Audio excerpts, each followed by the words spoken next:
Selamat siang dan salam sejahtera untuk kita semuanya. Perkenalkan, nama saya Howard Bernan Simanjuntak dengan NIM C1C021192, Prodi Akuntansi, Fakultas Ekonomi dan Bisnis, Universitas Jambi. Pada kesempatan ini saya akan membawakan materi yang berjudul Stelsel dalam pemungutan pajak, kendala dalam pemungutan pajak, bentuk perlawanan pajak, pihak yang terkait dalam perpajakan, dan penggolongan pajak. Stelsel pemungutan pajak. Pemungutan pajak dapat dilakukan dengan stelsel yang terdiri dari 3 jenis, yaitu yang pertama stelsel nyata. Stelsel nyata merupakan salah satu jenis pemungutan pajak yang didasarkan pada objek atau penghasilan yang diperoleh sesungguhnya. Mengetahui dengan kondisi demikian, pemungutan pajak baru dilakukan pada akhir tahun. Yang kedua ada stelsel anggapan. Jenis pemungutan pajak ini yang didasarkan pada anggapan yang diatur oleh suatu undang-undang. Anggapan yang dimaksud di sini dapat bermacam-macam jalan pikirannya, tergantung pada peraturan yang berlaku. Yang ketiga ada stelsel campuran.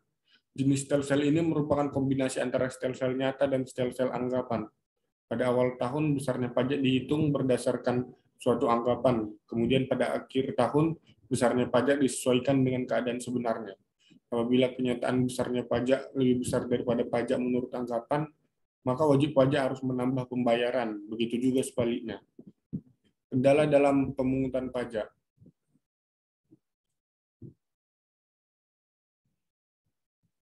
A. Official Assessment System.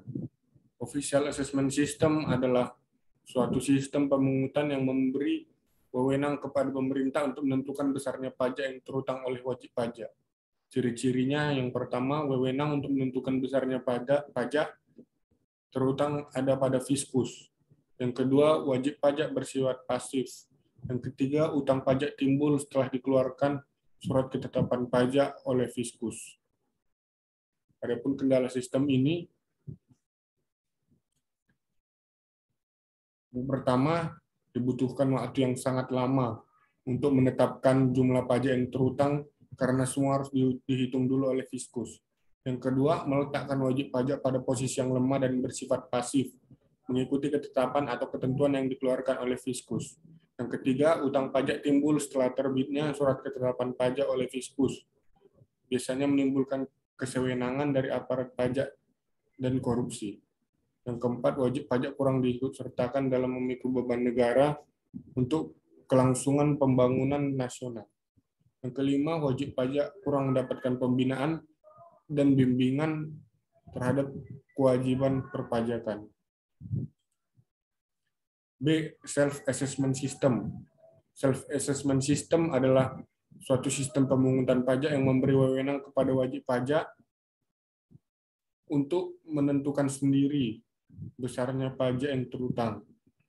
Ciri-cirinya, yang pertama, wewenang untuk menentukan besarnya pajak yang terutang ada pada wajib pajak sendiri. Yang kedua, wajib pajak aktif mulai dari menghitung, menyetor, dan melaporkan sendiri pajak yang terutang. Yang ketiga, fiskus tidak ikut campur dan hanya mengawasi. C. Withholding system. Withholding system adalah suatu sistem pemungutan pajak yang memberi wewenang kepada pihak ketiga untuk memotong atau memungut pajak yang terutang oleh wajib pajak. Kendala sistem ini adalah yang pertama, timbulnya efek dari adanya pembayaran pajak yang terlampau tinggi melalui sistem withholding. Yang kedua, akan menimbulkan biaya baru bagi pihak yang diwajibkan untuk melaporkan pajak bersangkutan, ataupun biaya perjalanan ke kantor pajak dalam rangka melaporkan pajak yang telah dipotong. Bentuk-bentuk perlawanan pajak. Bentuk perlawanan pajak ada dua, yaitu yang pertama perlawanan pasif, yaitu masyarakat enggan membayar pajak karena perkembangan intelektual dan moral masyarakat, sistem perpajakan yang sulit dipahami masyarakat, dan sistem kontrol tidak dapat dilakukan atau dilaksanakan dengan baik. Yang kedua, perlawanan aktif, yaitu meliputi semua usaha dan perbuatan yang secara langsung ditunjukkan kepada fiskus dengan tujuan untuk menghindari pajak. Yang pertama, tax avoidance. Ini adalah usaha meringankan beban pajak dengan tidak melanggar undang-undang. Ataupun yang kedua, tax evasion. Ini adalah usaha meringankan beban pajak dengan cara melanggar undang-undang ataupun menggelapkan pajak. Pihak-pihak yang terkait dalam perpajakan.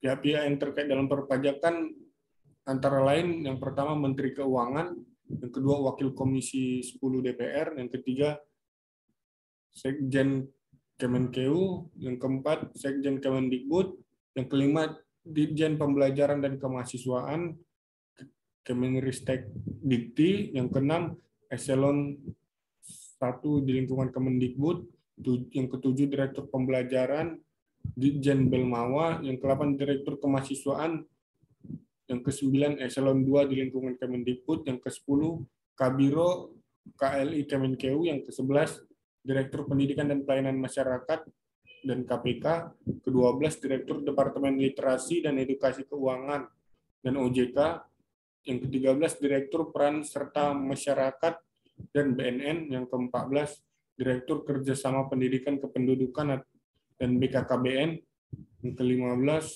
Kepala Dinas Pendidikan dan Kebudayaan Provinsi DKI, yang ke-16 Kepala Dinas Pendidikan dan Kebudayaan Provinsi, Kabupaten atau Kota, yang ke-17 Museum Rekor Indonesia, yang ke-18 Pegiat Pendidikan, yang ke-19 IKPI Pusat, yang ke-20 Kopertis 1 sampai 14.